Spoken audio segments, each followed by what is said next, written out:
Happy Flannel Friday, fellow fishing friends. Time for another unboxing video. This week we are unboxing a Googan Squad Mondo Kit Bigguns XL Bass. Man, that's a lot of words to name your kit. So, this kit came to be because of a generous, anonymous supporter on Patreon. They asked if I could buy this and unbox it because they wanted to see what was inside and wanted everybody else to see what was inside also. So big thumbs up and a big thank you to that Patreon supporter. And let's go ahead and open this up and see what we got. I was fortunate enough to score this during the shopkarls.com spring sale, so you get a little extra off. Let's open it up here. We've got another box. All right.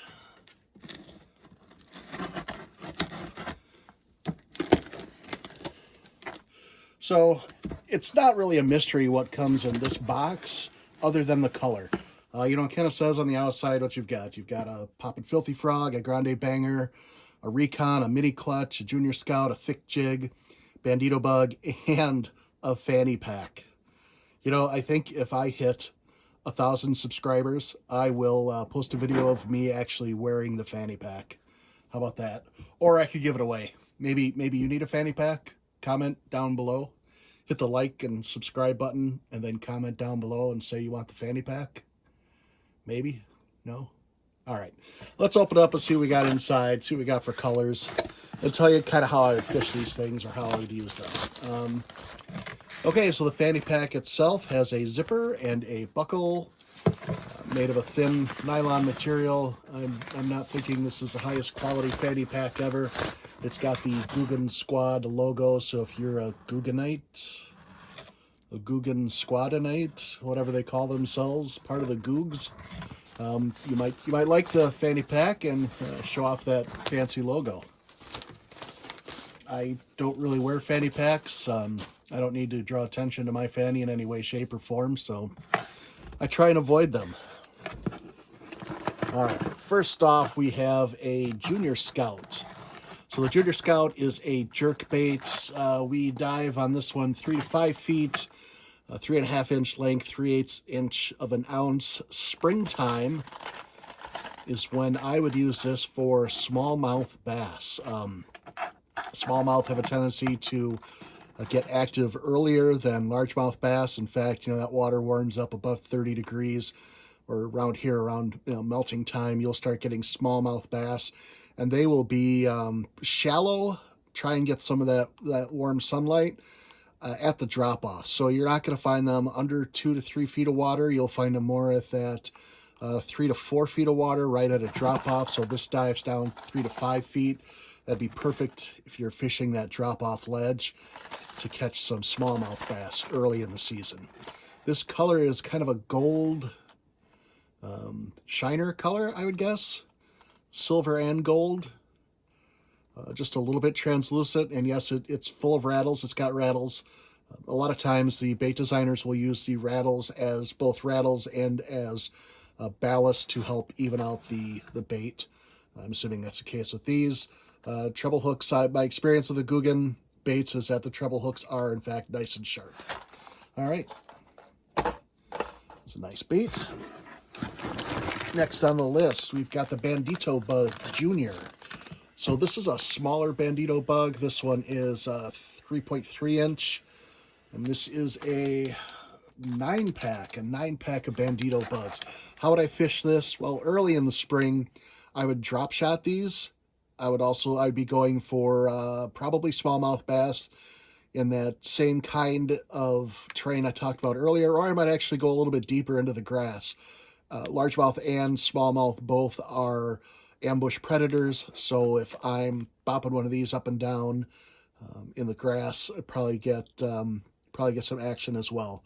So I would do like a drop shot, jig trailer, obviously, maybe not so early in the season with a jig trailer, but later in the season, I would probably throw these on a Texas rig as well, or a Carolina rig, something like that.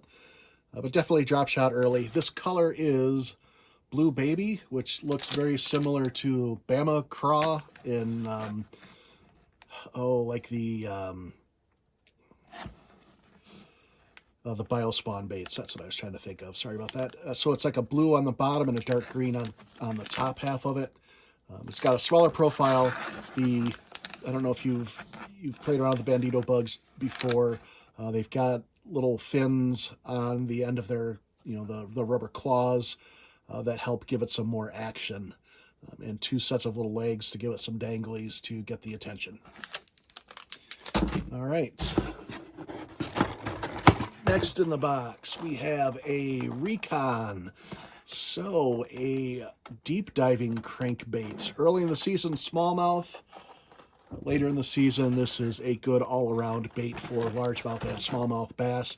This is a deep diver, 8 to 12 feet. You're not going to be getting largemouth bass early in the spring, I don't believe, at 8 to 12 feet.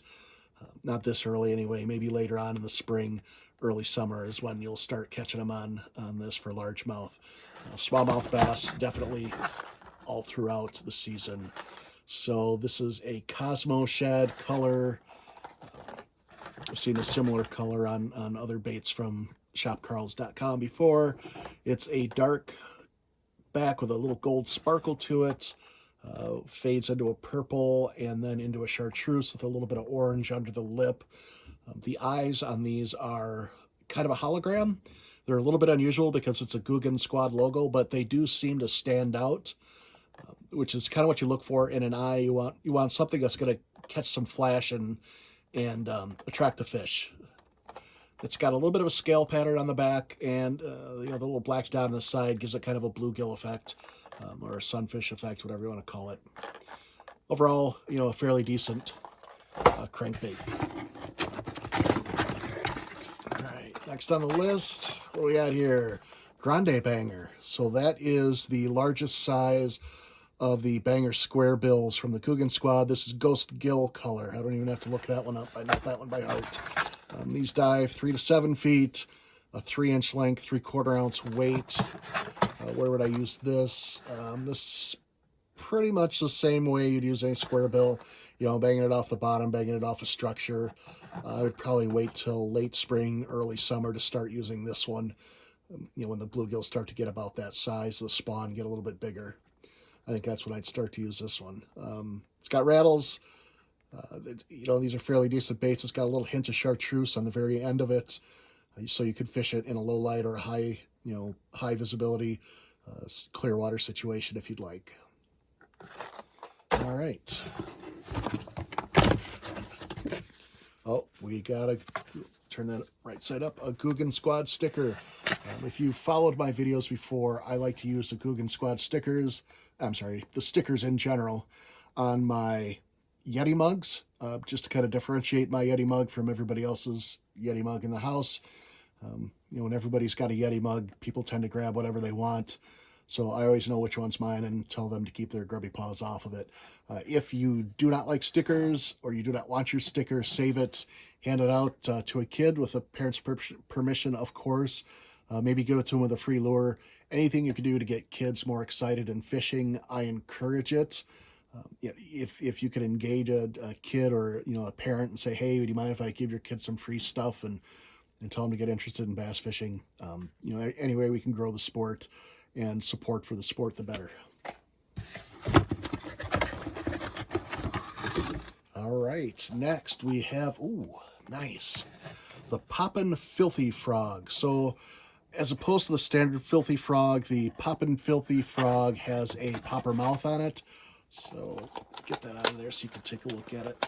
I have to cut that out of there.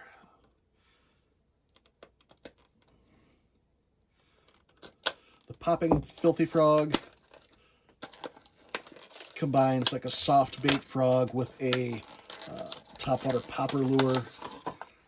You can use this in heavy cover. There's a mouth that I wanted to show you. That bright red color is incredibly effective where I live on bass. They really, if you've got a little splash of red on your lure, it'll draw on the largemouth bass, definitely. So this is a leopard frog color. which is a common color of a frog in our area. Throw this around heavy cover, drag it from the, through a pile of brush or whatever on the top of the brush. You're probably get a hit if there's a bass there. The skirts, if you want to trim the skirts, I always trim the skirts this way. So I do a cut towards the inward side to leave the inner legs a little bit longer and dangly, and then it gets the outer ones to flip a little bit. If you aren't having much luck and with that kind of a cut, you can obviously trim it the other way. Just try not to trim it too far. You want to make sure you've got plenty out there to attract the fish as you're dragging it through the weeds and the cover. It's got a gold eye on it. Not sure how I feel about a gold eye, but you know what? It's a little bit of flash. It should attract the fish. In playing around with this, I can tell you that, yes, the hooks are very sharp on it. Yeah, so two more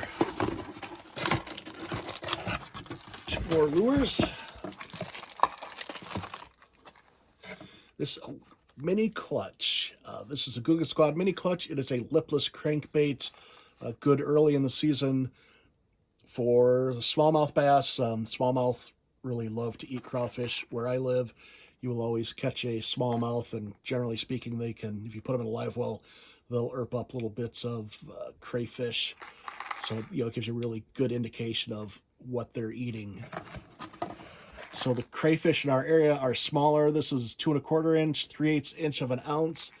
Color is cash craw, very similar to the other craw colors out of the shopkarls line of baits. It's actually a very nice color. It's got a lot of flake on it, a lot of flash, but it also has those deep red and dark, almost black colors on the back to really mimic a crawfish or crayfish. The belly's got a little bit of orange on it. Overall, decent bait. Then last but not least, the thick jig. Again, in a decent color. This is green pumpkin, so more of that natural color. I fish a lot of clear water lakes, sandy bottoms, sandy and rock bottoms.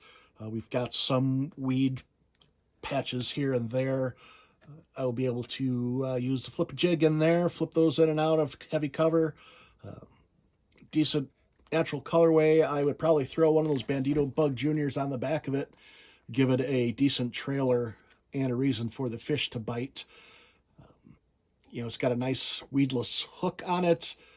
The thick jigs are, I believe they're made for the thicker, heavier cover, which is why they call it the thick jig. And they really work out pretty good with that 1/2 ounce. So you've got plenty of weight in there to get it down through the weed cover and to the bottom where the fish are. All right, so that's it. Again, a large thank you to my Patreon supporter. There you go. I hope you are happy with what's inside the box. And again, thank you all for your time. I appreciate it. Visit down below, click the like and subscribe button. Then if you really want to help, you can go a little bit further and go to the Patreon site and make a little donation there. I'm on Facebook as well. I will leave the Facebook link and a Twitter link. I think I even have Twitter up and running now. So we are moving fast and strong with the Twisted Branches Fishing websites and YouTube channels and all that fun stuff. So I hope to see you out there checking it out, and have yourselves a wonderful day.